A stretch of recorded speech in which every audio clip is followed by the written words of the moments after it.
Our stream starts in about 20 seconds.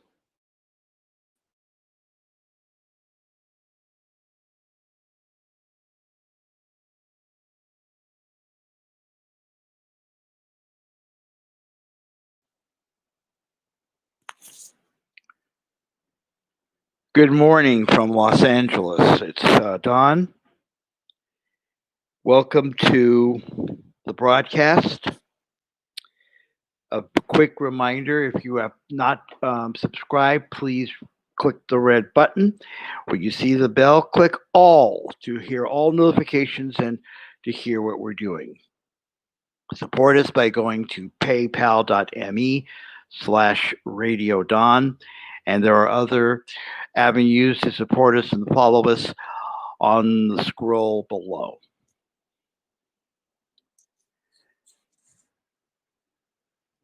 This is not the way I wanted to wake up this morning. And as much as I have criticized the president, it is something that I have feared.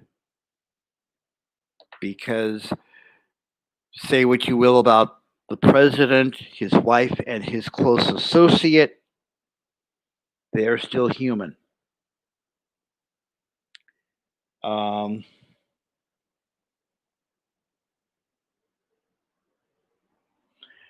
So here is the latest from CNN.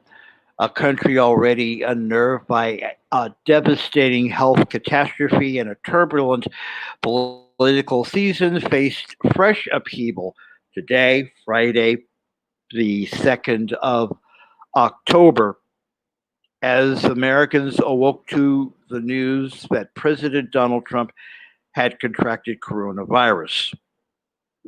According to CNN, Trump is in good spirits, but is experiencing mild symptoms related to COVID-19. And as of Friday morning, White House Chief of Staff Mark Meadows told reporters of this.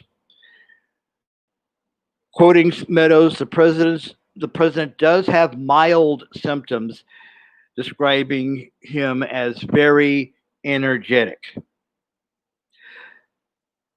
Again, quoting Meadows, the great thing about this president is not only that he is staying committed to working on behalf of the American people, we have a president that is not only on the job, will remain on the job, and I'm optimistic that he'll have a very quick and speedy recovery, unquote.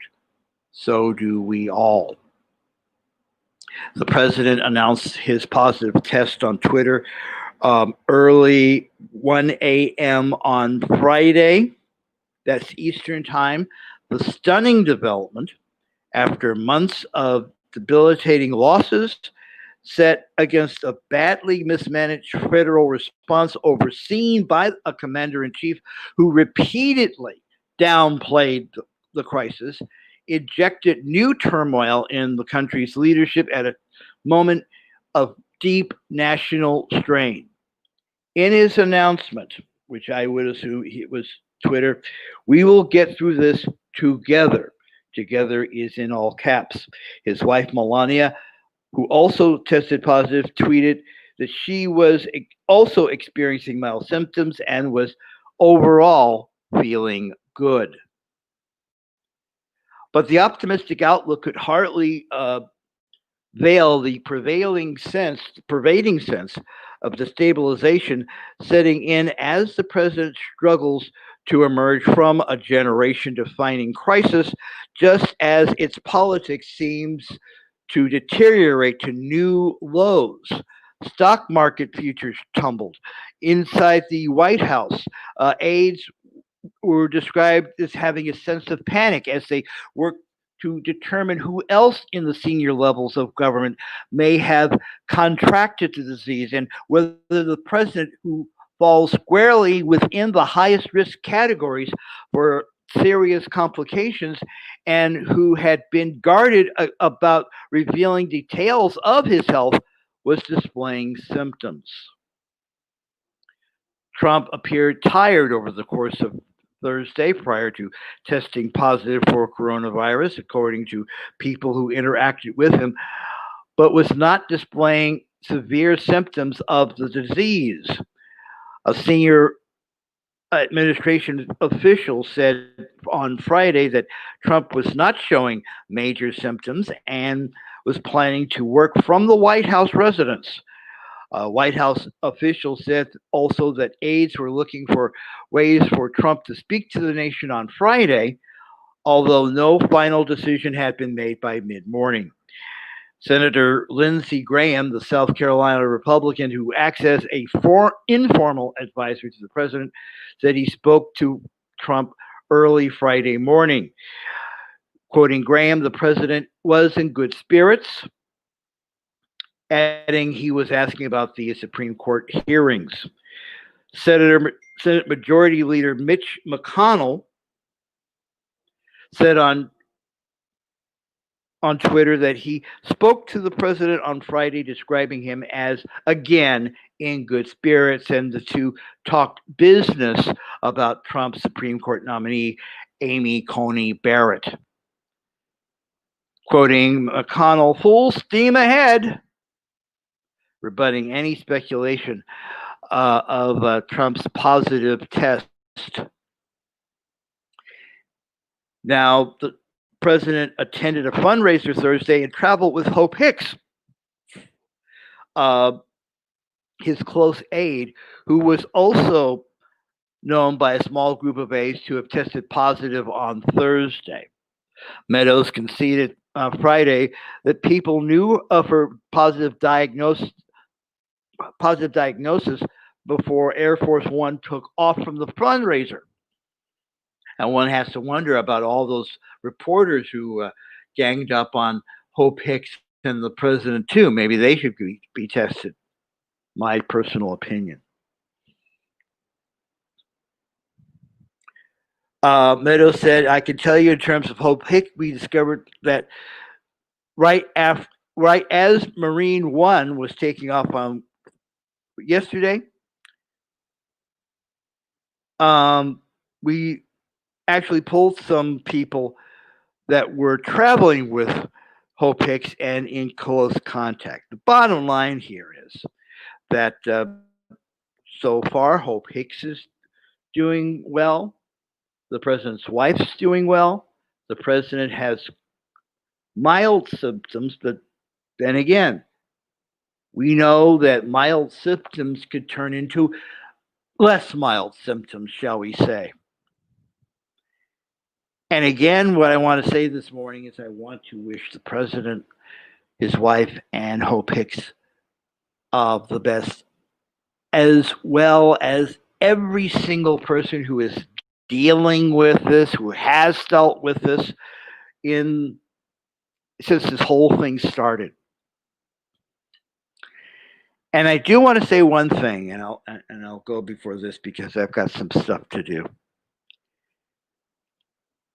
This is not the time to get into any revenge here. It is not the time to say, you see, you should have worn a mask. Even though, in the back of your mind, in the back of my mind, I should have said that. I could say that, but let's not say that right now. Donald John Trump is a human being, as much as we would like to not think that. Melania Trump is a human being. Hope Hicks is a human being. Their families are human beings. And right now is not the time to say, I told you so.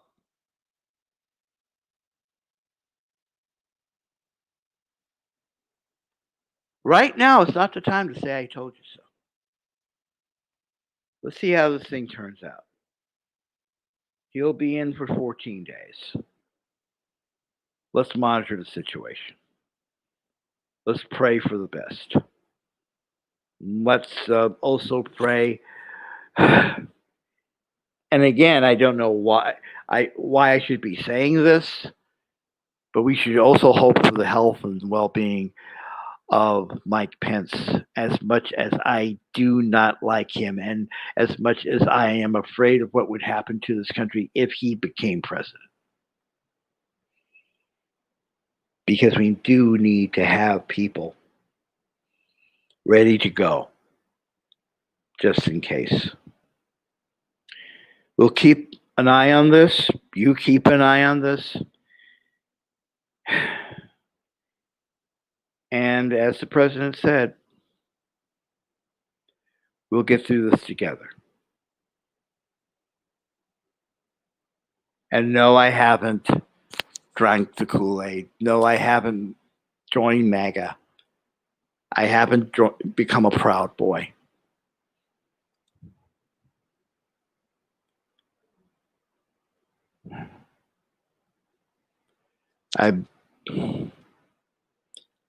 It could be us next. You never know. It could be us next. It could be me next. It could be you next.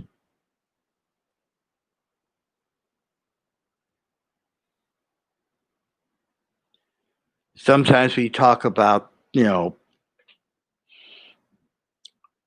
prayers and wishes and prayers and and sometimes, we get at people for saying that, but think about it.